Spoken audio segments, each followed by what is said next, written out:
स्वर्गवासी अभिमन्यू दादा असतील, अभिमन्यू बाबू भगत, ह्या दादा जाऊन आज त्यांचं हे उत्तर कार्य आणि त्यांच्या उत्तर कार्यानिमित्तानं सर्व भगत परिवाराने या ठिकाणी जो संगीतमय प्रवचनाचा कार्यक्रम आयोजित केला असावा. दादांच्या पश्चात त्यांचे 4 सुपुत्र, त्यांची 1 सुकन्या, त्यांचे जावई, एवढंच नाही तर त्यांच्या धर्मपत्नी असतील, नातवंड पतवंड असा हा सगळा परिवार आणि परिवाराकडून या दादांचं अचानकपणे जाणं झालं. त्याच दादांना भावपूर्ण श्रद्धांजली, आदरांजली, सुमनांजली अर्पण करण्याकरिता कार्यक्रम आयोजित केला असावा. दादांच्या नावानं ही ज्ञानदान रूपी सेवा या ठिकाणी आयोजित केली असावी, मी परिवाराला मनापासून धन्यवाद व्यक्त करीन. जीवन जगत असताना बघा मायबापांना की जन्माला आल्यानंतर प्रत्येक माणसाला एक ना एक दिवस हे विश्वातून, हे जगातून, हे जगाला सोडून जायचं आहे. पण जायच्या अगोदर तो कसा जीवन जगला ह्याचा विचार करणं गरजेचं आहे. आमचे संत महात्मे म्हणतात की बाबांनो, तुम्ही जीवन जगत असताना एवढं सुंदर जीवन जगा, इतकं सुंदर जीवन जगा की तुकाराम महाराज म्हणतात, तुका म्हणे का मरण्याची सरे आणि उत्तमचे उरे कीर्ती मागे. पाठीमागं काहीतरी चांगली कीर्ती राहिली पाहिजे. बरोबर ना महिला मंडळ? काही माणसांचं जीवन एवढं वाईट असतं की तो निघून गेल्याची वार्ता त्याच्या कानावरती जरी पडली ना, त्याला काही फरक पडत नाही. पण एखाद्या माणसाचं जीवन एवढं सुंदर असतं, इतकं छान असतं की तो निघून गेल्याची वार्ता त्याच्या कानावरती पडली ती घाई गडबडीनं किंवा कोणत्याही कामामध्ये आपण किती बिझी असलो, व्यस्त असलो, मग्न असलो, तर कामातून आपण वेळात वेळ काढून त्याच्या अंत्ययात्रेसाठी आपण अवश्य जातो. पूर्वीचा एक काळ असा होता की लोक एखाद्या मीटिंग मध्ये सहज बसायची, एखाद्या बैठकीमध्ये सहज बसायची. का बरं बसायची आई? त्याच्यामध्ये कारण होतं. सहज लोक म्हणायची की एखाद्या जर वयोवृद्ध मंडळींच्या जर बैठकीमध्ये मी बसलो ना, तर त्यांच्याकडून आम्हाला काहीतरी संस्कार मिळतात, ज्ञानाच्या 4 गोष्टी आमच्या कानावरती पडतात. बरोबर ना? अलीकडच्या काळात बैठकी आहेत, पण त्या कोणत्या बैठकी आहेत? नको त्या गोष्टीची चर्चा त्या बैठकीमध्ये, ते मीटिंग मध्ये होत असते. पूर्वीचा एक काळ असा होता की रस्त्याने साधी माणसं चालली तर एकमेकांना राम राम घालायची, एकमेकांना जय हरी घालायची. पण काळ बदलला, परिस्थिती बदलली. अहो काळ बदलला, परिस्थिती बदलली म्हणून माणसं सुद्धा बदलत. महिला मंडळीकडे लक्ष असू द्या. पाठीमागे असलेले पुरुष वर्ग असतील, तुम्हाला जर माझं जे बोलणं आहे ते कळत नसेल तर थोडंसं पुढे येऊन बसलात ना, चेअर तुम्ही जर थोडे पुढे घेतल्या तर आणखी चांगलं वाटेल. पूर्वीचा एक काळ असा होता की एखाद्याच्या जवळ बसल्यानंतर त्याच्याकडून काहीतरी ज्ञान व्हायचं. अलीकडच्या काळात एखादा माणूस जर रस्त्यातून चालला तर त्याला पाहिल्यानंतर लोक काय म्हणतात की त्याच्याकडे नाही गेलेलंच बरं. कारण तो जर मला दिवसभरात आता सकाळी दिसला तर माझा संपूर्ण दिवस काय जाईल? ते तुमचं तुम्ही म्हणाल, मी नाही म्हणणार.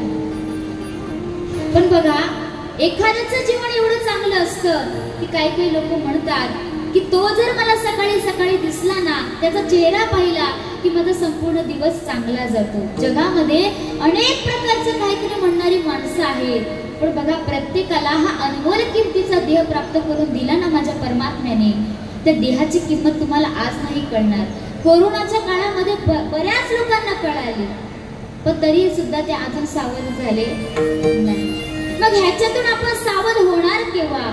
ज्याप्रमाणे दादा आज आपल्या या गावातून, या घरातून, या परिवारातून, या कुटुंबातून निघून गेले ना, त्याप्रमाणे आपलं सुद्धा एक दिवस जाणं आहे हे लक्षात ठेवलं पाहिजे. आज बघा, वेळोवेळी, पावलोपावली, पदोपदी, क्षणोक्षणी त्यांच्या पत्नीला त्यांच्या पतीची आठवण येईल. ते रडतील, त्यांची आठवण काढतील आणि जर त्यांना पाहायचं झालं तर फक्त फोटोमध्येच पाहतील. ते साक्षात या ठिकाणी मात्र पुन्हा येऊ शकत नाही. बघा, एखादं जर धन तुमच्या हातातून निघून गेलं, पैसा निघून गेला, तर कष्ट करून ते पुन्हा कमवता येतील. एखादी बहीण गेली ना तर एखादी चुलत बहीण मानता येईल. पण आपल्या हक्काचा जर मनुष्य घरातून निघून गेला ना तर पुन्हा नाही प्राप्त होत. एकदा एखाद्याचे आई वडील गेले ना की ते पुन्हा नाही प्राप्त होत. म्हणून आपण सावध होणं गरजेचं आहे. मग संत महात्म्यांनी आपल्याला अनेक अभंगाद्वारे सावध केलं, पण आपण सावध होतो काय? नाही. आमचे संत महात्मे म्हणतात, आता जागा रे भाई नो जागा,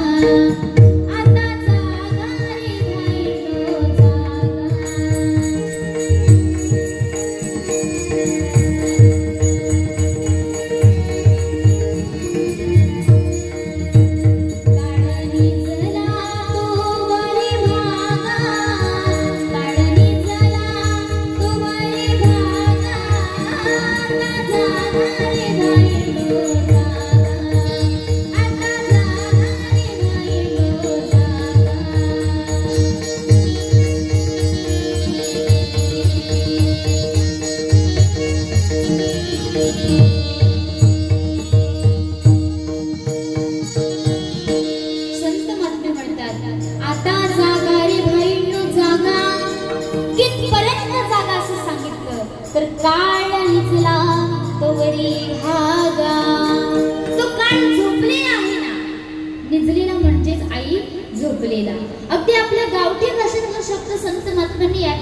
वापरावा की तो काळ झोपलेला आहे ना तोपर्यंत आपण जागं झालं पाहिजे, उठून जागं झालं पाहिजे.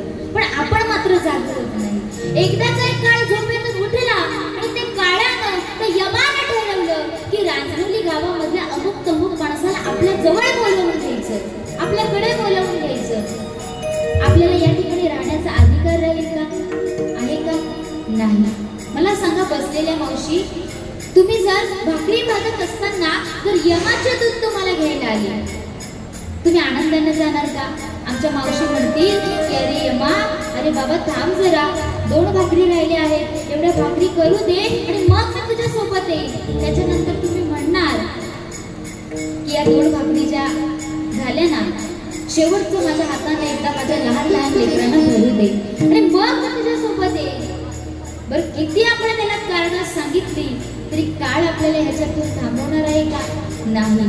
मग तो काळ म्हणे, तो परमात्मा म्हणेल की ज्या वेळी तुला मी चांगले हात दिले ना, त्या हातानं कीर्तनात किंवा प्रवचनात बसल्यानंतर कधी टाळी वाजवावी असं तुला वाटलं नाही. त्या हातानं चांगल्या ठिकाणी दान पुण्य करावं असं वाटलं नाही. त्या हातानं फक्त भाकरी भाजत राहिली, त्या हातानं फक्त कपडे धुवत राहिली आणि त्याच हातानं तू फक्त भांडी घासत राहिली. पायानं फक्त संसाराचीच वारी करत राहिली. कधी पंढरपूरला यावं असं वाटलं नाही. जे डोळे तुला दिले ना मी, त्या डोळ्याने फक्त संसारच पाहत राहिली. डोळ्यानं कधी पंढरपूर पाहावं, चंद्रभागा पाहावी असं वाटलं नाही. या देहाची किंमत कळाली पाहिजे. त्या कामाकरिताच परमात्म्याने जन्माला घातलं, त्या कामाकरिताच आपल्याला जन्म हा परमात्म्याने दिला असावा. देवे दिला देह भजना गोमटा, तो या झाला फाटा बाधिकेचा. संत महात्मे म्हणतात की परमात्म्याने विचार करावा की या वृद्ध लोकांमध्ये जर मी माणसाला जन्माला घातलं, माझी भक्ती करेल, माझं नामचिंतन करेल, एखादी सप्त्यामध्ये येईल, हरिपाठामध्ये नाचेल, कारण नाचू कीर्तनाचे रंगी ज्ञान बिंब लावू शकी. आपण अनेक ठिकाणी नाचकाम करतो, पण तो नाचकाम आपल्या सोबत येणार नाही. जर कीर्तनामध्ये किंवा हरिपाठामध्ये भजनामध्ये आपण नाचणार ना, निश्चितच आपला उद्धार झाल्याशिवाय राहणार नाही. पण देवाने विचार करावा की मृत्यू लोकात जन्माला जर यायला घातलं, माझी भक्ती करेल, माझ्या मंदिरात येईल, माझं देवदर्शन करेल, पण देवाला वाटलं एक आणि झालं दुसरं. बरोबर नाही. हे म्हणजे कसं की एखाद्या सासूबाईला वाटलं की आपल्या मुलाचं लग्न लवकर करावं. कशालाही एकदा काही सुनबाई घरात आली की घरातल्या कामांचा लोड आहे ना तो आपोआप कमी होतो. पण सासूबाईला वाटतं एक आणि होतं दुसरंच. एकदा काही सुनबाई घरात आली की ती अजिबात कामाला हात लावत नाही. लावते का? तुमच्या गावात असं आहे का की एकदा काही सुना आल्या की त्यांना एवढं काम सांगतात, एवढं काम सांगतात, एवढं काम सांगतात. असंच आहे का इकडे? असंच आहे ना? थोडं बोला ना आई तुम्ही जर बोलणार तरच मला कळेल की माझी बोलालेली भाषा तुम्हाला कळते की नाही. असंच आहे ना? बघा धीरज दादा, या रांजणोली गावामध्ये असंच आहे की एकदा काय या गावामध्ये सुना आल्या ना की त्यांना एवढं काम सांगतात, हे रांजणोलीचे लोक एवढं काम सांगतात. आता आपण वेल्याला आणि खारबावला गेल्यानंतर सगळ्या गावातल्या मुलींना सांगायचं की रांजणोलीमध्ये कोणी नवरा करू का? रांजणोली गावचे लोक असे आहेत की एकदा काही सुना करून आणल्या की त्यांना रात्रंदिवस कामच करायला लावतात. असं नाही. अलीकडच्या काळात सुनांना कामांचा कंटाळा आला. सांगायचं तात्पर्य पूर्वीचा एक काळ असा होता की आमच्या नऊवारी नेसणाऱ्या आजी भाकरी भाजायला जरी बसल्या ना त्याची जाड भाकरी असायची. अलीकडच्या काळात आपली कागदासारखी भाकर असते पण तरी ती फुगत नाही. का बरं फुगत नाही? आमच्या नऊवारी साडी नेसणाऱ्या आजीची भाकर एवढी जाड असायची पण ती फुगल्याशिवाय राहायची नाही. अलीकडच्या काळात फुगणारच झालं जास्त. भाकरी फुगायचा तर पत्ता. सांगायचं तात्पर्य की सासूबाईला वाटतं की सुनबाई घरात आली की घरातल्या कामांचा लोड आपोआप कमी होईल, पण सासूबाईला वाटतं एक आणि होतं दुसरं. कारण ती सुनबाई कामाला हलत, तिच्या लग्नाला 1 महिना होतो, 2 महिने व्हायला येतात पण ती काही कामच करत नाही. मग सासूबाई धाय मोकळून रडते आणि आपल्या मुलाला सांगते की काय रे पिंट्या, तुझं लग्न केलं, तुझ्या बायकोला जरा जाऊन सांग ना, तुझी बायको काहीच काम करत नाही. पिंट्या काय करणार? पिंट्या म्हणतो आई मी सांगणार नाही, तुमचं काय ते दोघे तुम्हीच बघून घ्या. कारण मुलं सुद्धा घाबरतात. जर तिला मी काही बोलालो ना लगेच ती राहते की. काही काही गावात अशी परिस्थिती झाली, एखाद्याचे आई वडील निघून गेले मुलांना फरक पडत नाही, पण बायको निघून गेल्यानंतर मात्र फरक पडतो. हा काळामध्ये जगामध्ये झालेला काय प्रकार आहे. म्हणून बघा संत महात्मे म्हणतात की बाबांनो जन्माला आलात ना, ज्या कामाकरिता आपण जन्माला आलोत ना त्या देहाचं सार्थक करून घेतलं पाहिजे. हा सामान्य नाही देह, हा अचानकपणे तुम्हाला आम्हाला प्राप्त झाला की बघा पावला हा देह कागतानी न्याय न घडता उपाय घडवाला. की एखाद्या आंधळ्या माणसाच्या हातामध्ये कावळा सापडावा त्याप्रमाणे हा देह तुम्हाला आम्हाला प्राप्त झाला, मग त्याचं सार्थक करून घेतलं पाहिजे. एखादी बघा एखाद्या ठिकाणी ऑफर असते, ती ऑफर आपल्याला कळाली की त्याचा आपण एवढा फायदा घेतो. आताचं ज्वलंत उदाहरण घ्या ना, मुख्यमंत्री माझी लाडकी बहीण योजना, इतका आमच्या महिला मंडळाने त्याचा लाभ घेतला, एवढा लाभ घेतला, पण कितपर्यंत? काहींना पैसे आले, पण काहींना पैसे आले मग त्यांचा आनंद नाहीसा झाला का? ज्यांना आले त्यांना आनंद झाला, पण ज्यांना आले नाही त्यांचा आनंद तो नाहीसा झाला. पण मी सांगून जाईल की कष्टानं कमवलेलं जे धन आहे ना ते तुम्हाला रात्रंदिवस का आयुष्यभर तुम्हाला पचेल, पण फुकटचं मिळालेलं धन मात्र कधी पचणार नाही. म्हणून काबाड कष्ट करा, नको त्या गोष्टीकडे लक्ष घालण्यापेक्षा देवाचं नामचिंतन करा, त्याची भक्ती करा.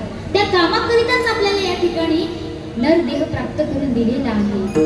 बघा मरण नावाची गोष्ट तर आपल्या वाटेतून चुकणार नाही, पण एवढे चांगले कर्म करा, इतके चांगले कर्म करा की जर चांगले कर्म केले ना तर चांगलेच आपल्या वाटेमध्ये फळाला येतील, आणि वाईट कर्म केले तर वाईट कर्म केल्यानंतर ते वाईटच आपल्याला भोगावं. बरोबर की नाही महिला मंडळ? तुम्ही सर्व ज्ञात मंडळी आहात, जास्त काही सांगायची गरज नाही.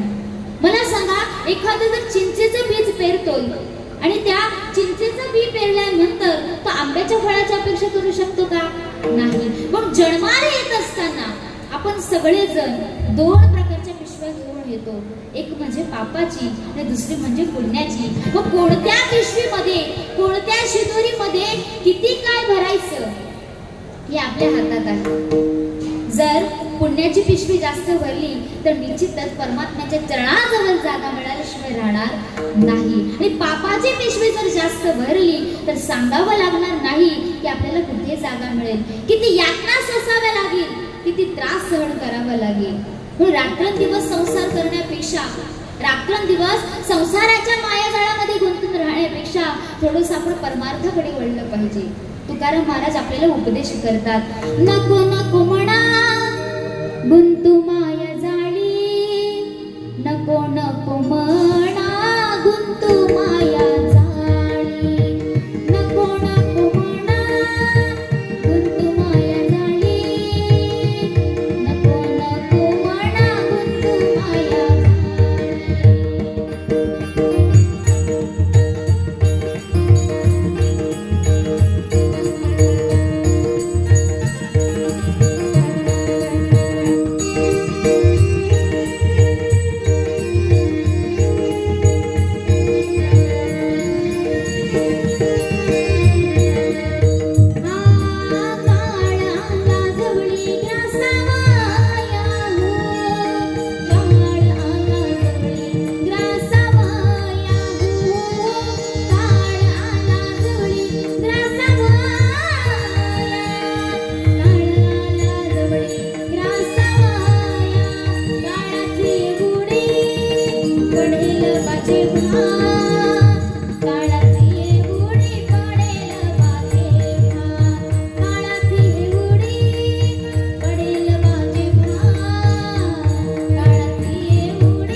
तर त्या मायेतून तुम्हाला बाहेर पडायला मात्र वेळ लागेल.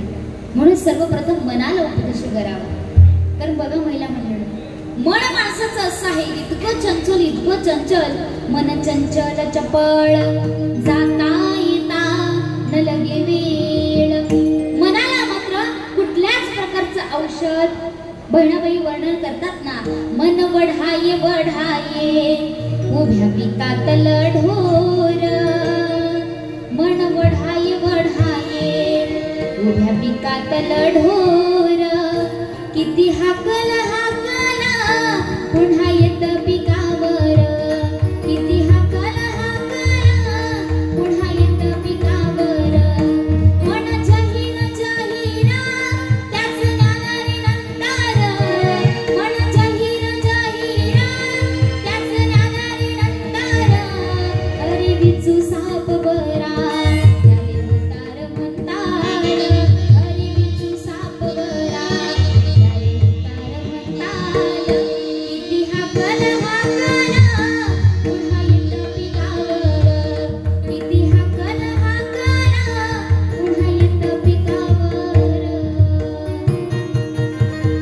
मन माणसाचं एवढं चंचल, इतकं चंचल, किती चंचल. बऱ्याच महिला मंडळांनी बघा, प्रवचनाला येत असताना घाई गडबडीनं तुम्ही आलात, पण कधी कधी असं होतं की प्रवचन किंवा कीर्तन ऐकायला बसलं की मनामध्ये अनेक प्रकारचे विचार येतात. घाई गडबडीनं मी घरून निघाली, दरवाजाची कडी लावली, पण कडीला मात्र झटकाच मारून पाहिला नाही बरोबर लागली की नाही. हा, मी गॅसवरती दूध टाकून ठेवलं, पण त्याच्यावरती झाकण दिलं की नाही हा विचार आपण कुठे करतो. बसल्या बसल्या वारकरी ताईचं मन कुठे जाईल, पंढरपुराच्या राऊळात जाईल. पण बसल्या बसल्या एखाद्या ताईचं मन गोव्याच्या चौपाटीवर जाईल, सांगता येत नाही. एवढं चंचल मन, त्या मनाला तुकाराम महाराजांनी उपदेश करावा की अरे म्हणा, या संसाराच्या मायेतून बाहेर पड. पण आपण बाहेर पडतो काय नाही. एखाद्या आईला सांगितलं, आई चला पंढरपूरला, आई म्हणतात की ताई आता नाही यायला जमत, माझ्या 3 मुली आहेत ना, 3 मुलींपैकी 2 मुलींची मी लग्न करून दिली, आता 3ऱ्या मुलीचं लग्न केलं तर मी पंढरपूरला यायला मोकळीच मोकळी. बरोबर ना, असंच म्हणतो ना आपण. बरं, 3ही मुलींची लग्न जरी झाली तरी 4थ्या वर्षी पुन्हा त्या आईला सांगा, आई चला पंढरपूरच्या वारीला, आता वारी जवळ आलेली आहे, आपण वारीची तयारी केली पाहिजे. आई म्हणते, ताई आता नाही यायला जमणार. का बरं आई, आता कोणतं कारण आहे तुमच्याकडे? मग आई म्हणणार की माझी 2री मुलगी, जिचं लग्न करून दिलं ना, ती आता बाळंतपणाला येणार आहे, आणि पहिली मुलगी जिचं लग्न करून दिलं होतं ना, ती आता ऑपरेशन करायला येणार आहे. 3ऱ्या मुलीचं आणखीन काहीतरी कारण असेल. पंढरपूरची वारी जीवनामध्ये होत नाही, फक्त रात्रंदिवस या संसाराच्या मायेमध्ये आपण अडकून राहतो. पंढरपूर आपल्या जीवनामध्ये होत नाही. नरदेह दुर्लभ जाणा, शतवर्षाची गणना, त्यामध्ये दुःख यातना, तुम्ही आठवा मधुसूदना. संत महात्मे वेळोवेळी आपल्याला सावध करतात. पहाटेच्या वेळी आपल्याला काकड्यातून त्यांनी आळवणी दिली की ते पांडुरंगाची तुम्ही आळवणी करा. निश्चित असतो तुमच्याकडे पाहिल, तुमचा सांभाळ करेल, आणि ज्या वेळी तुमच्यावरती संकट येईल ना, त्या संकटातून मागे पुढे उभा राहून तुमचा सांभाळ केल्याशिवाय राहणार नाही. म्हणून बघा, ज्ञानोबराय म्हणतात, मागे पुढे उभा राहे सांभाळीत, आली आघात निवरया. मागे पुढे राहून जर परमात्मा एखाद्या भक्ताचा सांभाळ करत असेल तर निश्चितच त्या परमात्म्याची भक्ती करणं गरजेचं आहे. त्याच्यातूनच आपला उद्धार होणार आहे. आई वडील आपल्याला काळाच्या तावडीतून वाचू शकत नाही, बहीण आपल्याला काळाच्या तावडीतून वाचू शकत नाही, भाऊ आपल्याला काळाच्या तावडीतून वाचू शकत नाही. जिच्या सोबत आपण 7 फेरे घेतो ना लग्नामध्ये, ती धर्मपत्नी सुद्धा काळाच्या तावडीतून सावरू शकत नाही. आपला परिवार, आपला आप्तेष्ट, आपले नातेवाईक, सोयरे धायरे या काळाच्या तावडीतून वाचू शकत नाही. मग वाचवणार तरी कोण? तुकाराम महाराज म्हणतात, तुका म्हणे तूच सोडविना कोण, एका चक्र पाणी वाचून या. माझा परमात्मा आहे ना, की ज्याचं आम्ही रात्रंदिवस नामचिंतन करतो, तुकाराम महाराजांनी त्यांच्या जीवनामध्ये ते देवाचं नामस्मरण कसं केलं बघा. शिंक जांभई खोकला एवढाच वेळ वाया गेला. पण आपली अवस्था कशी आहे ताई? ज्यावेळी आपल्याला शिंक येते ना त्यावेळी आपण शिंक देता देता जय श्रीराम म्हणतो. खोकला झाला की खोकत आपण हरी ओम म्हणतो. किंवा आळस जर आली तर आळस देताना सुद्धा आपण हे देवा अशी आळस. पण तुकाराम महाराजांच्या जीवनामध्ये ह्या 3 क्रिया ज्यावेळी व्हायच्या ना त्या 3 क्रियेमध्ये फक्त विठ्ठल विठ्ठल हे नामचिंतन करायचं राहून जायचं. फक्त 3 या क्रियेमध्ये सतत त्यांच्या जीवनामध्ये त्यांनी देवाचं नामस्मरण केलं. हा अनुभव त्यांनी घेतला आणि म्हणून अनुभव आले अंगा तो या जगा देत असे. तुकाराम महाराज म्हणतात की स्वतःचा जर उद्धार करून घ्यायचा असेल ना तर निश्चितच हरी बोला देता हरी बोला घेता.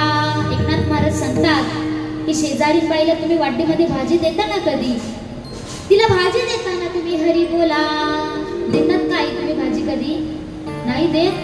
दिली पाहिजे भाजी. तिच्याकडे भाजी घेता किंवा लोणचं घेताना हरी बोला उठता बसलेले आहात उठताना हरी बोला खाली बसत आहात हरी बोला. एवढंच नाही तर शेवटी सांगतात हरी बोला भांडता. तुमच्याकडे भांडतात का? नाही भांडत. खरंच खूप चांगलं गाव आहे. आता उद्याच्या आम्ही कार्यक्रमाला कुठे गेलोत ना तुमच्या गावाचं नाव पहिले घेईल आणि मगच कार्यक्रमाला सुरुवात होईल. का बरं? त्या ठिकाणी त्या गावामध्ये एकही महिला मंडळ भांडण करत नाही. किती चांगलं गाव आहे. मला तर वाटतं की बाबा 15 ऑगस्टला पुरस्कार द्यायला पाहिजे होता तुम्ही, महिला पुरस्कार. अलीकडच्या काळात एक सुद्धा गाव कशाला अहो घरच म्हणा ना की ज्या घरात सासू भांडण नाही. बरं ज्या गावामध्ये सासू सुनेची भांडण असते ना त्या घरामध्ये सुख सुद्धा नांदत नाही. अलीकडच्या काळात ते भांडण एवढी गेली अगदी हायकोर्टापर्यंत. एखादी जर सासूबाईने सुनेला आरे केलं तर सुनबाई कार्य करते. वरून सुनबाई त्या सासूबाईला पाहिजेच्या 50 शिव्या द्यायला मागे पुढे पाहत खुशाल नाही म्हणता. म्हणजे चांगला अनुभव आहे तुमचा. तुम्हाला नाही म्हणत बर का. सांगायचं तात्पर्य सासू सुनेची भांडण वर फटकल तोंडान सासूने सुनेच्या कानाखाली मारली सून पण सासूला उलट बोलली. हे कलियुग आहे. कुठेतरी थांबलं पाहिजे. मला सांगा ही भांडण कशी होते सांगू का? जरा सांगू का? थोडस तुमची इच्छा असेल तर सांगेल. एखाद्या सासूबाईला वाटतं की मी जशी रांजणवली गावामध्ये वावरते ना डोक्यावरती पदर घेऊन किंवा अशी व्यवस्थित जास्त बोलत नाही शांत राहते तसंच माझ्या सुनेने राहिलं पाहिजे. कुठेच माझं नाव खराब झालं नाही पाहिजे. कारण बघा एखादी सुनबाई जर त्या मर्यादेच्या पलीकडे गेली तर गावातली लोक काय करतात? चर्चा करतात की ही सून कोणाची आहे? ही पाटलांची सून आहे, ही अमुक तमुक माणसाची सून आहे. व नावाची खराबी कोणाची होते? त्या घराण्याची, त्या सासरच्या माणसांची खराबी होते. पण सुनबाई मात्र त्या सासूबाईचं ऐकायला तयार होत नाही. कारण सुनबाईला काय वाटतं? माझ्या सासूबाई सांगतात डोक्यावर पदर घे, पण मला मात्र डोक्यावरती पदर घ्यायला आवडत. माझी जाऊबाई जी आहे ना शेजारची ती तर जीन्स पॅन्ट घालून फिरते आणि मी तर नुसता डोक्यावर पदर घेतला नाही तर माझ्या सासूबाईचं काय बिघडतं का? मग ह्या कारणामुळे काय होतात? भांडणी होतात. हीच भांडण जाते तालुक्यापर्यंत, तालुका मात्र एक्सेप्ट करत नाही. हीच भांडण जाते जिल्ह्यापर्यंत, जिल्हा एक्सेप्ट करत नाही. हीच भांडण जाते हायकोर्टापर्यंत. हायकोर्ट शेवटी आदेश देतं की तुम्ही दोघी जणी घरी जा आणि तुमची भांडण तुम्हीच सॉल्व. का असं आदेश देतं? ह्याच्यामध्ये काय कारण आहे की ह्या ज्या दोघी सासू सुना आहेत ना या हायकोर्टात गेल्या काय, जिल्ह्याला गेल्या काय, तालुक्याला गेल्या काय, त्या दोघी एकमेकींना तिथे गेल्यानंतर सुद्धा एकमेकींना शिव्या दिल्याशिवाय राहत. मग शेवटी हायकोर्ट म्हणतं की इकडे येऊन तुम्ही भांडण करण्यापेक्षा घरीच जाऊन भांडण करा, ते चांगलं आहे. उलट प्रत्येक जण त्याच्या हितात आज पडलेला आहे, त्याच्यात हित शोधत असतो, पण हित मात्र शेवटपर्यंत हाती लागत नाही. पण जीवनामध्ये एवढं सुंदर जीवन जगा. प्रत्येक माणसाने जर एवढंच जर समजून घेतलं की मी माणूस आहे ना, समोरचा माणूस सुद्धा माणूसच आहे. एक प्रार्थना हीच अमुची प्रार्थना अन हेच अमुचे मागणे. माणसाने माणसाशी माणसा सम वागणे. हीच अमुची प्रार्थना अन हेच अमुचे मागणे. माणसाने माणसाशी माणसा सम वागणे.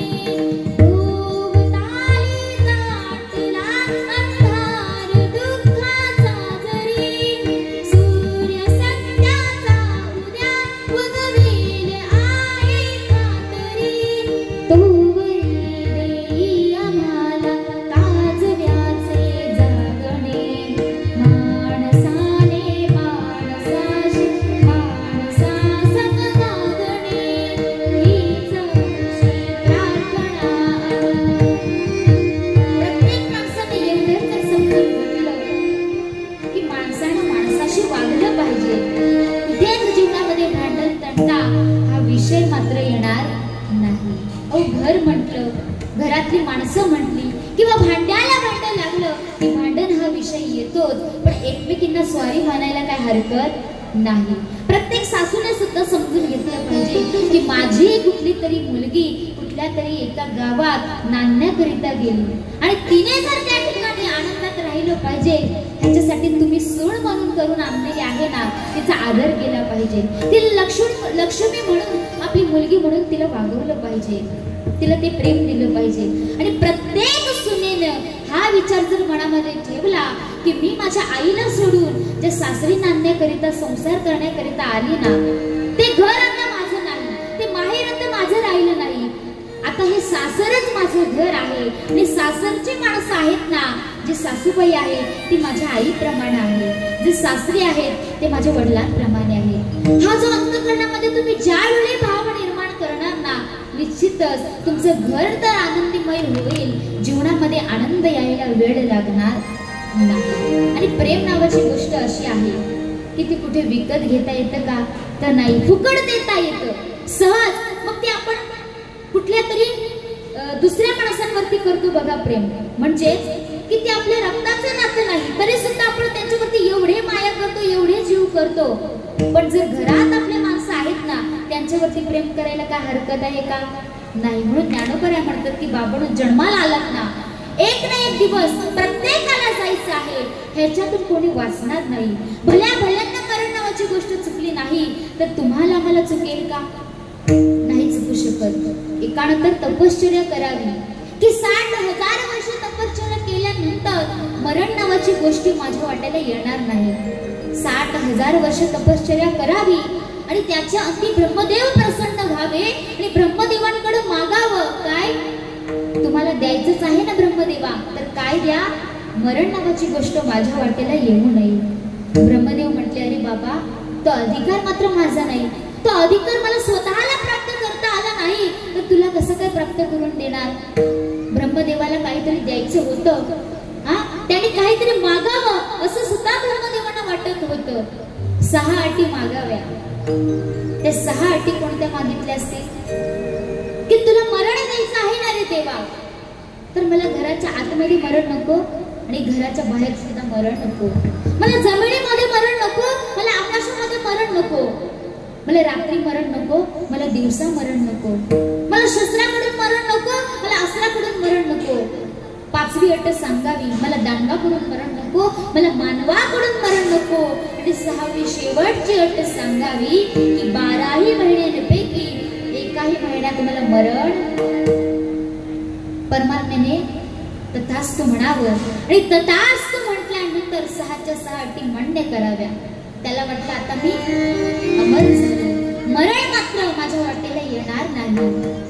पण बघा, स्वतःचा पुत्र प्रल्हाद देवाचं नामचिंतन एवढा करायचा, देवाचं नामचिंतन करायचा की स्वतःच्या पिताने सांगितलं होतं की प्रल्हादा, या राज्यामध्ये मी देवाचं नाव घेण्याकरिता बंदी घातली, तू सुद्धा देवाचं नाव घ्यायचं नाही. तर प्रल्हादाला सवय होती, सतत त्याच्या मुखामध्ये नारायण नारायण श्रीमन नारायण नारायण नारायण नारायण नारायण श्रीमन नारायण नारायण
मुखारविंदामध्ये नारायण नारायण हे नामचिंतन असायचे.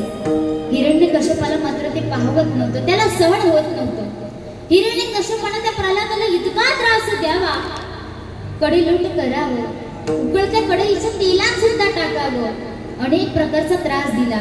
पण प्रत्येक वेळोवेळी दिलेल्या त्रासातून माझा परमात्मा त्या प्रल्हादाला वाचवायचा आणि निवारण करायचं.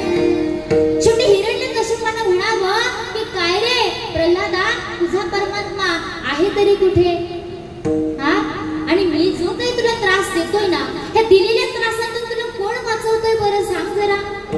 प्रल्हादाने सांगावं, बाबा तुम्ही मला जेवढा काही त्रास देतात ना, ते प्रत्येक तो त्रास देत आहात ना, तो त्रास तुमच्या डोक्यामध्ये जो सुचवतो ना माझा परमात्मा, हा तोच परमात्मा मला या दिलेल्या त्रासातून सुद्धा वाचवतो. कुठे नाही परमात्मा काय विचारता बाबा तुम्ही? अहो कुठे आहे परमात्मा काय विचारता? कुठे नाही असं विचारा. जळी स्थळी काष्टी पाषाणी सर्वत्र ठिकाणी तो भरून भरून उरलेला आहे. विठ्ठल जळी स्थळी भरला, रिका ठाव नाही उरला, आजीव्या दृष्टीने पाहिला विठ्ठलची विठ्ठल. की जो परमात्मा आपल्या दृष्टीने नाही दिसत, पण साक्षात मात्र आहे, त्याची लीला मात्र आहे. मग ते प्रल्हादाला हिरण्यकश्यपाने म्हणावं की या खांबामध्ये तुझा परमात्मा आहे का? लगेचच त्या खांबावरती लाथ मारावी आणि त्या खांबातून भगवान नृसिंह प्रगट व्हावे. खांबावरी लाथ मारिली दुर्जने, स्तंभी नारायण प्रगटले, स्तंभी नारायण प्रगटले, स्तंभी नारायण प्रगटले. त्या खांबातून भगवान नृसिंह प्रगट व्हावे आणि भगवान नृसिंहाने काय करावं? त्या प्रल्हादाला आपल्या स्वतःच्या मांडीवरती घ्यावं, स्वतःच्या मांडीवरती घ्यावं आणि दाराच्या उंबरठ्यात जाऊन बसावं.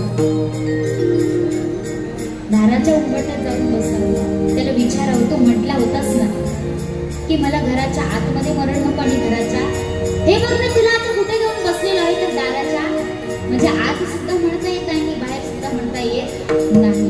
तू म्हटला होतास ना की जमिनीवरती मरण नको आणि आकाशामध्ये मरण नको. हे बघ मी तुला आता कुठे घेऊन बसलेला आहे? तर स्वतःच्या मांडीवरती. म्हणजे जमीन नाही आकाश नाही काय म्हणता येत. तू म्हटला होतास ना मला सकाळी मरण नको आणि मला रात्री सुद्धा मरण नको. आताची जी वेळ आहे ना, दुपारी सुद्धा मरण नको असं म्हटलं होतं. आताची जी वेळ आहे ती कोणती? तर सायंकाळची, संध्याकाळची वेळ आहे. ती वेळ होती संध्याकाळची. तू म्हटला होतास ना दानवाकडून मरण नको, मानवाकडून मरण नको. माझ्याकडे बघ मी दानव आहे म्हटला नाही, मी मानव आहे म्हटला नाही. तर अर्ध शरीर हे मानवाचं आणि अर्ध शरीर हे सिंहाचं आणि अर्ध शरीर हे म्हणजे भगवान नृसिंह होते. तू म्हटला होतास ना शस्त्राकडून नको, अस्त्राकडून नको. माझ्या हातात बघ काही शस्त्र आहे, अस्त्र आहे म्हटला नाही. तू म्हटला होतास ना 12ही महिन्यांपैकी एकाही महिन्यात मरण नको. मग 13वा महिना आहे का महिला मंडळ? आहे का? बोला जरा. आहे. पुरुषोत्तम मास अधिक मास तो महिना होता, म्हणजे अधिक महिना होता आणि लगेचच भगवान नरसिंहाने काय करावं, छाती विदीर्ण करावी आणि त्याचा प्राण घ्यावा. सांगायचं तात्पर्य 60,000 वर्ष तपश्चर्या करून सुद्धा मरण नावाची गोष्ट चुकली का? तर नाही.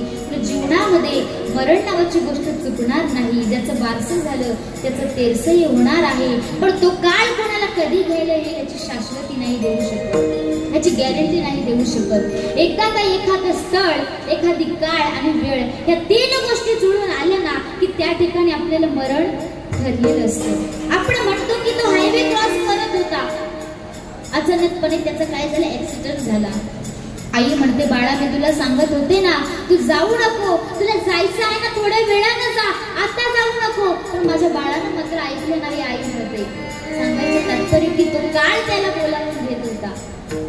तो काय माणसाची वर्ष वाट पाहत होता की किती दिवस याला ठेवायचं नाही. वर्षाचं बाजूला राहू द्या, तो काळ माणसाचे महिने सुद्धा वाट पाहत नाही. महिने कशाला, 1 महिना म्हणा ना, 1 महिना सुद्धा वाट पाहत नाही. आठवड्याचे 7 दिवस वाट पाहतो का? तर 7 दिवस ते सुद्धा सांगता येत नाही. तर तो काळ माणसाचे 7 दिवस काय, 1 दिवस 24 तास सुद्धा वाट पाहत नाही. 24 तासाचं बाजूला राहू द्या, 1 तास पकडा, 1 तास सुद्धा नाही, मिनिटे नाही, अहो मिनिटे कशाला, सेकंद सुद्धा वाट पाहत नाही. तर तो काळ प्रत्येक माणसाचे श्वासोच्छ्वास मोजत असतो. कुणाचा श्वास केव्हा जाईल सांगता येत नाही. म्हणून इतकं चांगलं जीवन जगा. ज्ञानोबा म्हणतात, जन्म मृत्यूची या लाटी जळणमती या सृष्टी, ते देखून या पोटी ऐसे झाले. प्रत्येकाला मात्र निघून जायचं आहे. जायच्या आधी त्या परमात्म्याचं काम करणं मात्र आपलं कर्तव्य आहे. देवाला मात्र फार काही लागत नाही. श्रीमद भगवद्गीता वर्णन करते, पत्रं पुष्पं फलं तोय यो मे भक्त प्रयष्टति तदहं भक्तुपहत मश्रामी प्रेतात्मनः. फक्त बघा, परमात्म्याला आवडतं फळ, पान आणि फूल. विठ्ठलाला तुळसा, गणपतीला दुर्वा आणि महादेवाच्या पिंडीवरही बेल शोभे हिरवा. जर परमात्मा एखाद्या भक्ताकडून बेलाचं पान, दुर्वाचं पान आणि तुळशीचं पान जर समर्पित करून घेत असेल, आवडीनं भावानं तो जर सामावून घेत असेल, तर त्या परमात्म्याची आळवणी करणं गरजेचं आहे. त्याला सतत आपल्या मुखामध्ये आठवलं पाहिजे, त्याचं नाव आपल्या मुखामध्ये घेतलं पाहिजे. ज्या कारणाने या ठिकाणी संगीतमय प्रवचन सेवा आयोजित केली ना, कैलासवासी अभिमन्यू दादा असतील, त्यांच्या पश्चात त्यांचे सुपुत्र, 4ही सुपुत्र आणि 1 सुकन्या. जीवनामध्ये त्या बापाचं श्रेष्ठत्व काय असतं, त्या बापाचं प्रेम काय असतं ते थोडक्यात तुम्हाला सांगेल. त्यांच्या धर्मपत्नी सुद्धा असतील की एक पती गेल्यानंतर त्या पत्नीची अवस्था काय होते. ज्याचा पती गेला ना तिलाच जाऊन विचारा. गंगा भागीरथी शकुंतला असतील, एक पती गेल्यानंतर तिचे दुःख होतं त्या पत्नीलाच कळतं. तर एखादा पती पत्नीचं नातं आणि त्यांच्या गरिबीतला संसार, किती गरिबी असलेल्या संसारात प्रत्येक नवरा बायकोला वाटतं की आमच्या दोघांचा संसार हा गरिबीचा संसार नाही, तर आमच्या दोघांचा संसार म्हणजे राजा राणीचा संसार आहे. आणि तोच राजा राणीचा संसार एकदा काय मोडला की ते संसारामध्ये रंग भरावे अशी शकुंतला आईची इच्छा होणार नाही. का? तर माझे पती निघून गेले, आता माझ्या कपाळाचं कुंकू गेलं, कुणाकरिता संसार करावा आणि कुणाकरिता या संसारामध्ये रंग भरावा. माझा कुंकवाचा धनी मला गेला या सोडूनी, माझा कुंकवाचा धनी मला गेला या सोडूनी. एकाएकी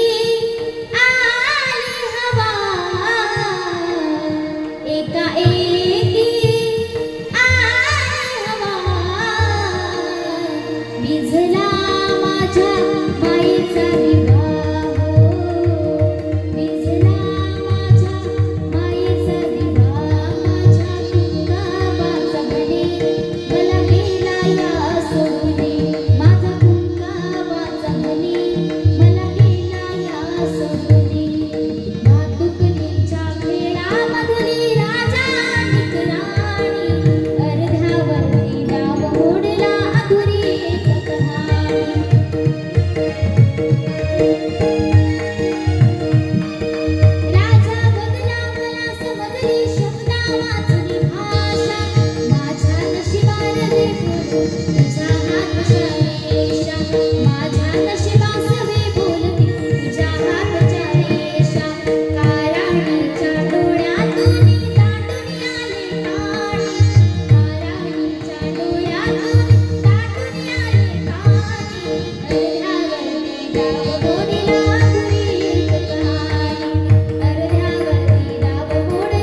बघा त्यांच्या पश्चात 4 सुपुत्र, एवढा मोठा परिवार, त्यांच्या 4ही सुना असतील. प्रत्येक त्याच्या मुलाला पावलोपावली पदोपदी क्षणोक्षणी आपल्या वडिलांच्या आठवण येईल, आपल्या पप्पांची आठवण येईल. पण आठवण काढून करणार तरी काय? धाय म्हणून रडतील की आमचे पप्पा गेले, आमचे बाबा गेले. या बाबांनी एवढे काबड कष्ट करावे की ज्यांच्या कष्टातून आज एवढं मोठं घर त्यांनी बांधावं. हे सगळं धनसंपत्ती, ही प्रॉपर्टी आमच्या करता ज्यांनी केली, पण तेच आज जगाला निघून गेले. हे प्रेम निघून गेले, हे सर्व माया करून आमच्यावरती ते निघून गेले. त्यांना जर पाहायचं जर इच्छा झाली, फक्त ही मुलं आपल्या पप्पांना ते फोटो मध्येच पाहतील आणि प्रत्येक वेळी आठवण येईल आमच्या पप्पांची. या घरामध्ये कुठेतरी झोपण्याची जागा होती, ती आता रिकामी राहील. कुठेतरी बसण्याची जागा होती, ती आता रिकामी राहील. कुठेतरी जेवायला बसायचे, आल्या गेलेला आवाज द्यायचे. पप्पा निघून गेले, आल्या गेलेला कोण आवाज देणार? जी मुलगी सासरी नांदायला गेलेली आहे ना, त्या मुलीचं प्रेम आपल्या बापावरती एवढं असतं, किती प्रेम करते ती मुलगी आपल्या बापावरती. आणि म्हणून बापाचं सुद्धा सर्वात जास्त प्रेम असतं तर त्या लेकीच वरती. ज्यावेळी या दीदी माहेरात येतील ना, या माहेरात आल्यानंतर आपल्या पप्पांची आठवण आल्यानंतर त्या रडतील की पप्पा, ज्या ज्या वेळी मी या घरी यायची ना, त्या त्यावेळी माझ्या येण्यानं तुम्ही एवढे खुश व्हायचे, एवढे आनंदित व्हायचे. पण पप्पा तुम्ही निघून गेलात, आता मी आल्यानंतर कुणाकडे पाहायचं? माझ्या मुलांनी कुणाकडे पाहायचं? कुणाला आजोबा म्हणून किंवा पप्पा म्हणून हाक मारायची? हे सगळ्या आठवणी या घराकरिता राहतील. नातवंडांना काहीतरी संस्कार दिले असतील, नातवंडांवर जे प्रेम केलं असेल, ते प्रेम सुद्धा त्या नातवंडांना आठवेल की आमचे आजोबा होते. फार काही वय नव्हतं, त्यांना आजोबा म्हणून हाक मारावी असं कधी वाटत नव्हतं, तर ते आमच्याच पप्पांप्रमाणे पप्पा होते.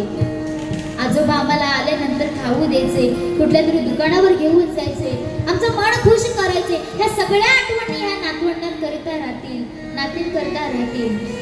एवढंच नाही तर बघा, लेकीचं प्रेम त्या बापावरती का असतं? ज्यावेळी या ताई घरी येतील ना, आल्यानंतर आपल्या पप्पांची तर आठवण येईल, पण आठवण आल्यानंतर जर डोळ्यामध्ये अश्रू येतील ना, ते अश्रू सुद्धा पुसणारा एक बापच असतो जीवनामध्ये, हे कधी विसरू नका.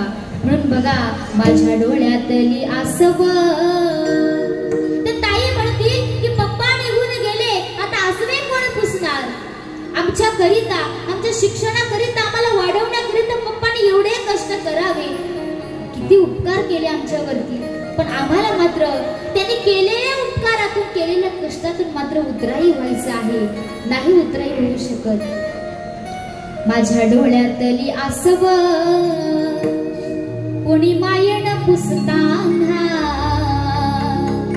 कोणी मायेन पुसताना पुरी हुंद दाटतो या गोष्ट बापाची सांगताना, पुरी हुंद दाटतो या गोष्ट बापाची सांगताना. त्याच्या फाटक्या सजऱ्याला किती ठिकाण जोडल्यानी, त्याच्या फाटक्या सजऱ्याला किती ठिकाण जोडल्यानी. त्याच्या उभ्या आयुष्याला, त्याच्या उभ्या आयुष्याला कशी कातर लावल्यानी, कशी कातर लावल्यानी. मला कसंच होत या, मला कसंच होत या, कोणी बाबा म्हणताना, पप्पा हाक मारताना.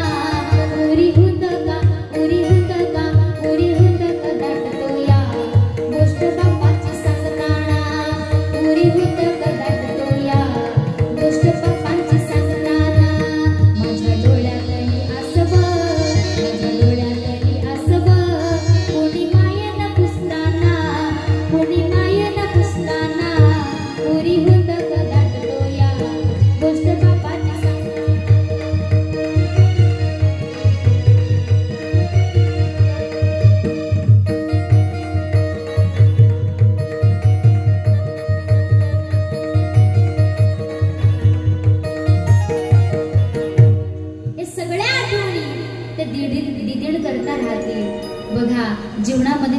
बापावरती फार प्रेम करते, बाप सुद्धा ते लेकीवरती प्रेम करतो.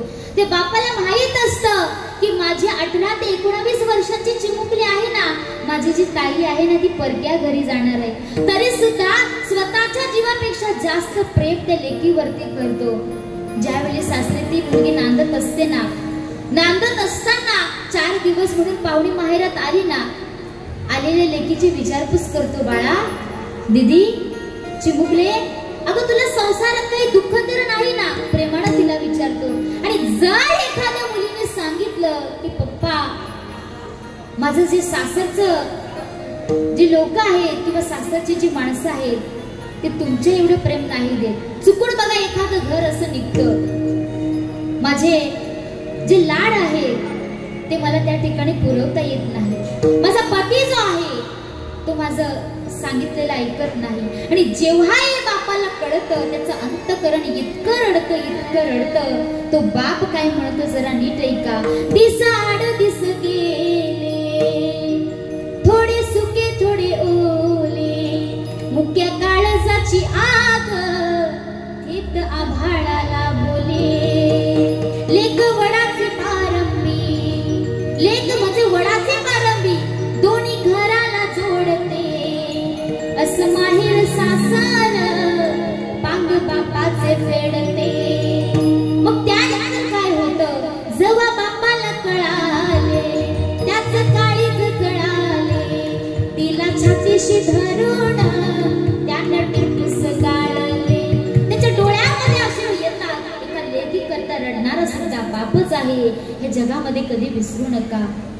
पूर्वीच्या काळचा बाप आपला एवढा काबड कष्ट करायचा आणि त्याने फार काबड कष्ट केले म्हणून 4-4 मजली बंगल्यामध्ये आपण राहतो आज. 4-4 फोर व्हीलरच्या गाड्यांमध्ये फिरतो आज. पूर्वीच्या काळी रस्ते सुद्धा चांगले नव्हते. रस्ते कशाला चांगले हो, पायात आपल्या बापाच्या चप्पल सुद्धा नसायची, फाटक्या आणि मळक्या कपड्यांना आपला बाप राहायचा. एक लहान मुलगा फार गरिबी जीवनामध्ये बाहेरच्या मुलांकडे बाहेरच्या मित्रांकडे तो पाहायचा, चांगल्या कपड्यामध्ये ते राहतात, चांगल्या कपड्यामध्ये राहतात, 1-1 हजाराची बॅग घेऊन शाळेमध्ये येतात, 2-2 हजाराची चप्पल पायामध्ये घालतात. पण माझ्या बाबांनी मला कधीतरी सायकल घ्यावी, ती सायकल घेऊन मी शाळेमध्ये जाणार हे त्याचं स्वप्न होतं.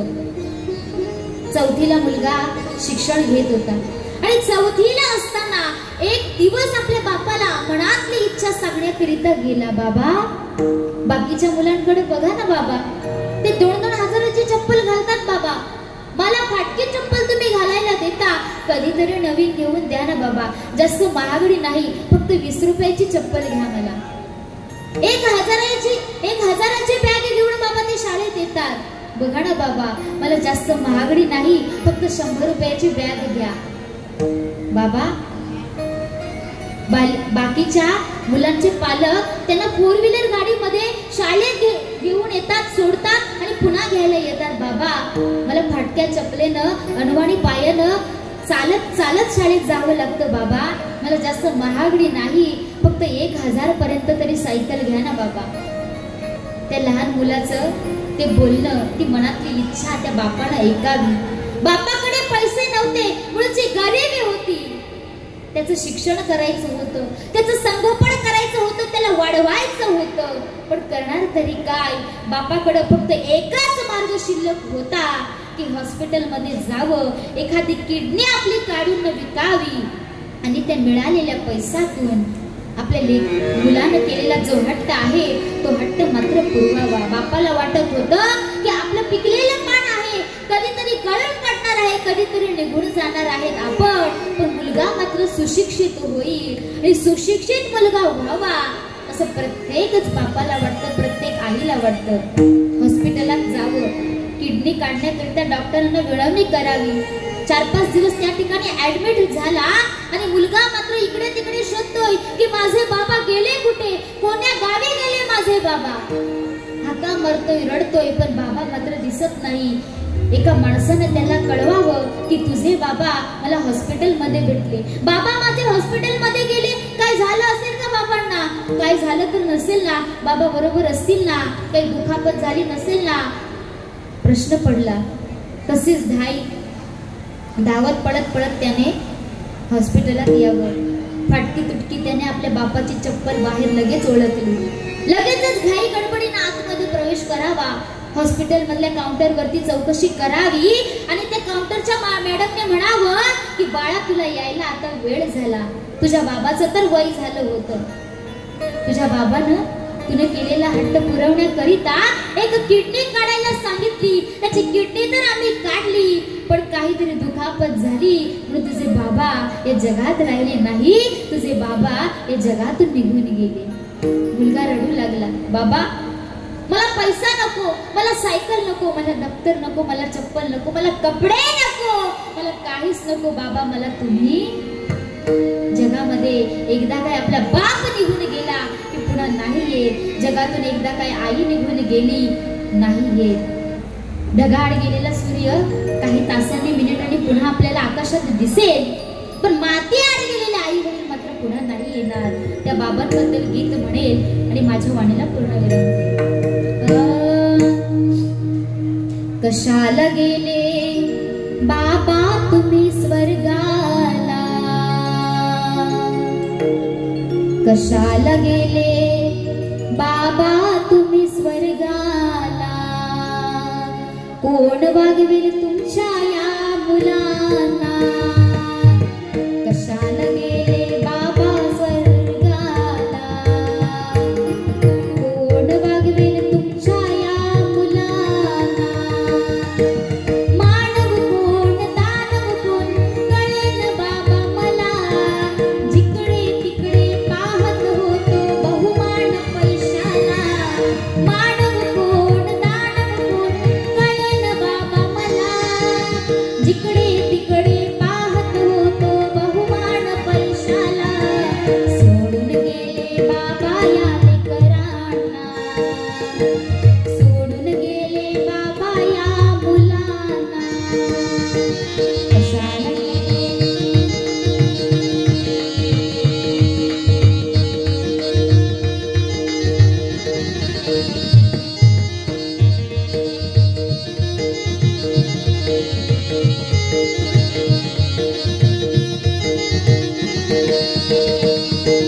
हाडाची काडी करुणी केले रक्ताचे पाणी, तुमच्यासारखे कष्ट आता कुणीच करणार नाही.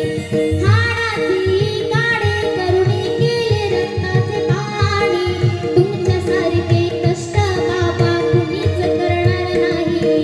सोडून गेले बाबा या परिवाराला, सोडून गेले बाबा या कुटुंबाला.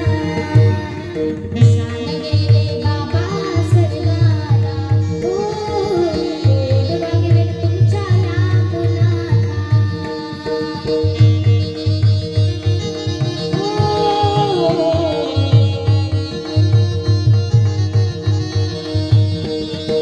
जमले असतील नातेवाईक शेवटच्या दिवसाला, 2 दिवसात आठवण येईल तुमच्या या लेकींना. 2 दिवसात आठवण येईल तुमच्या या लेकींना. जमले असतील नातेवाईक शेवटच्या भेटीला, काही दिवसांनी आठवण येईल तुमच्या या मुलांना. सोडून गेले बाबा वनवासाला, सोडून गेले बाबा वनवासाला. कशाला गेले बाबा तुम्ही स्वर्गाला, कोण वागवेल तुमच्या या मुलांना. कोण वागवेल तुमच्या या चिमुकल्यांना, कोण वागवेल तुमच्या या परंपरांना. अशा प्रकारे कैलासवासी अभिमन्यू दादा, बाबू भगत असतील, सर्व या भगत परिवारातून अचानकपणे त्यांचं जाणं झालं. ईश्वर सत्तेपुढे कुणाचं चालत नाही आणि म्हणून मी माझ्या परमात्म्याला प्रार्थना करेन की दादांचा आजपासून उत्तर कार्य झाल्यानंतर जो प्रवास सुरू होईल ना, त्या प्रवासासोबत तुमच्या मुलांनी आज 10 तारीखपासून ते आजच्या 20 तारखेपर्यंत जेवढं काही ज्ञानदान या ठिकाणी आयोजित केलं ना, हे सर्व ज्ञानाची शिदोरी दादाच्या प्रवासासोबत असू द्या. ही पुण्याची पिशवी त्यांच्या सोबत असू द्या. प्रवास करत असताना त्यांच्या प्रवासाच्या वाटेवरती कुठल्याच प्रकारचं दुःख येऊ नये आणि माझ्या परमात्म्याकडे मी पुन्हा प्रार्थना करीन की या दादांना परमात्म्याच्या चरणाजवळ जागा प्राप्त होवो. या दादांच्या पश्चात त्यांचे 4ही सुपुत्र असतील, त्यांची एक सुकन्या, नशीब दादा असतील, निर्दोष दादा असतील, सेवक दादा असतील, उज्ज्वल दादा असतील आणि रसिक दादा असतील. तसेच त्यांचे जावई उज्ज्वला ताई असतील आणि त्यांचे जावई प्रमोद भाऊ असतील. नातवंड दक्ष, रोणक, जया, श्राव्या, श्लोका, यश, ध्रुव, प्रणव, रुद्र असतील. तसेच गंगा, भगीरथी, शकुंतला आई असतील. पती गेल्याचं दुःख आणि त्या दुःखातून सावरण्याची शक्ती माझा परमात्मा त्यांना देवोत. बोलत असताना, वक्तृत्व करत असताना या प्रवचनाच्या माध्यमातून तुमच्यापर्यंत जे काही मी बोललेले असेल, निश्चितच चांगलं जर काही तुम्हाला पटलं असेल तर घरी जाताना काहीतरी चांगलं घेऊन जावा. वक्तृत्व करत असताना माझ्या मुखारविंदातून एखादा चुकून वाईट अपशब्द बाहेर पडला असेल, बसलेल्या श्रोता मंडळी कोणाचं मन जर दुखावलं असेल, मला क्षमा करा. आपलीच मुलगी चुकली म्हणून मला क्षमा करा. आणि चांगलं सांगितलं असेल तर निश्चितच आपल्या लक्षात वाचार्थात घेतलं पाहिजे. चांगलं सांगितलं असेल तर लक्षात वाचार्थात घेतलं पाहिजे. म्हणजे असं नाही की एका कानानं ऐकायचं आणि दुसऱ्या कानानं लक्षात वाचार्थ म्हणजे काय. बऱ्याच बायांना लक्षात वाचार्थ कळत नाही. एखाद्या बाईला एखादी गोष्ट करावी वाटते, एखादा स्वयंपाकघरातला पदार्थ बनवावा वाटतो, पण जर तो पदार्थ बनवता येत नसेल, तिच्या आईने तिला शिकवला नसेल तर ती बरोबर करेल का हो? एका गावात अशी गंमत झाली, त्या बाईला आलूवड्या करायच्या होत्या. आता तिच्या आईने तिला शिकवल्या नव्हत्या. मग तिने युट्यूबवरती सर्च केलं की आलूवड्या बनवायच्या आहेत. आता युट्यूबवरती शेवटी सांगितलं जातं की आलूवड्या व्यवस्थित सगळं साहित्य तयार केलं की आलूवड्या व्यवस्थित तयार होण्याकरिता 1 घंटा फ्रीजमध्ये ठेवाव्या. बरोबर नाही? तिने ते ऐकलं, आलूवड्याचं साहित्य तयार केलं आणि शेवटी सांगितलं होतं की आलूवड्या व्यवस्थित तयार होण्याकरिता 1 घंटा फ्रीजमध्ये ठेवावा. देवाऱ्यामध्ये तिचा मोठा घंटा होता. तो घंटा घेतला आणि फ्रीजमध्ये नेऊन ठेवावा. दुसऱ्या दिवशी सासूबाई पूजा करू लागली आणि देवपूजा करण्याकरिता देवाऱ्यात घंटा शोधू लागली की घंटा कुठे, घंटा कुठे, घंटा कुठे. घंटा काही सापडला. मग सासूबाईने सोन्याला विचारलं, सुनबाई तू घंटा पाहिला का? सुनबाई म्हटली, थांबा सासूबाई, आताच घेऊन येते. लगेचच फ्रीज जवळ गेली, फ्रीज मधून तो घंटा काढला आणि सासूबाईच्या हातात.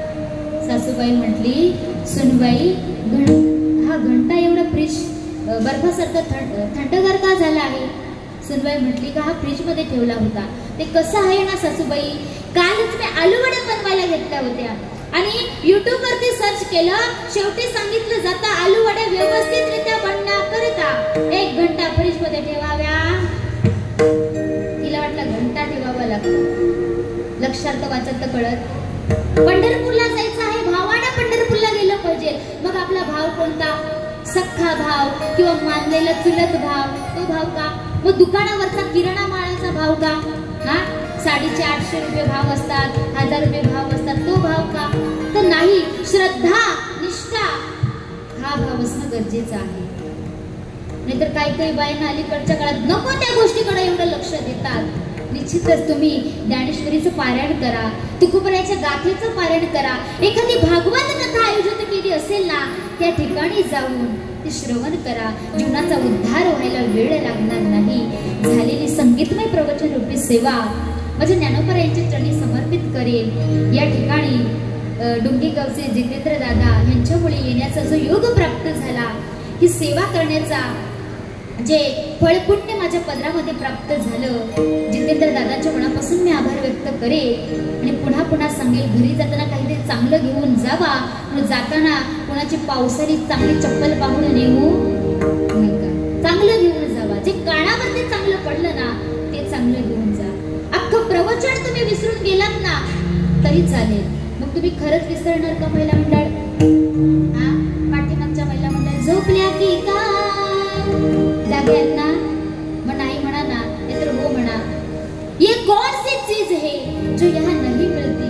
सगळ्या गोष्टी तुम्हाला प्राप्त करता येतील या जिंदगीमध्ये, या जगामध्ये, आयुष्यामध्ये सगळ्या गोष्टी पैशाने विकत घेता येतील, पण जीवनामध्ये कधी आई वडील निघून गेले ना ते नाही मिळणार. म्हणून बघा, हे कौन सी चीज है जो नहीं मिलती, सब कुछ मिलता है, पर जिंदगी में कभी माँ बाप मर जाएंगे तो लाखों में नहीं मिलते, ये माँ बाप के दुआ का असर. गोड असं भजन होईल, सर्वांनी टाळी वाजवावी. ज्ञानेश्वरा ज्ञानेश्वरा ओम नमो श्री ज्ञानेश्वरा, टाळी वाजवावी.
ऑपरेटिंग वाले दादांचे सुद्धा मनापासून मी आभार व्यक्त करेन.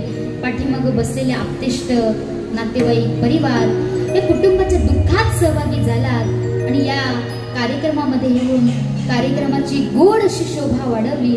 सर्वांना मनापासून धन्यवाद देईल आणि शेवटी पसायदन होऊन सेवा समर्पित करेन. आता विश्वात्मके देवे येणे वाग्यज्ञे तोषावे, तोषोणी मज द्यावे पसाय दान हे, जे खलांसी व्यंकटी सांडो तया सत्कर्मी रती वाढो, भूता परस्पडे पडो मैत्र जीवांचे, दुरितांचे तिमिर जावो, विश्व सधन्य सूर्य पावो, जो जीवांशील तो तेला हो, प्राणी जात वर्षत सकळ ही मंगळी, ईश्वरणी स्थानची मांदी आली, अनवरत भूमंडळी भेट तू तया होता, चला कल्पतरुचे आरव, चेतना चिंता मणी जे गाव, बोलते जे अर्णव पियुषांचे, चंद्रमे जे आलांछण, मातंड जे तापहीन, ते सर्वाही सदा सज्जन, सोय रे होवतु किंबहुना सर्व सुखी, पूर्ण होऊन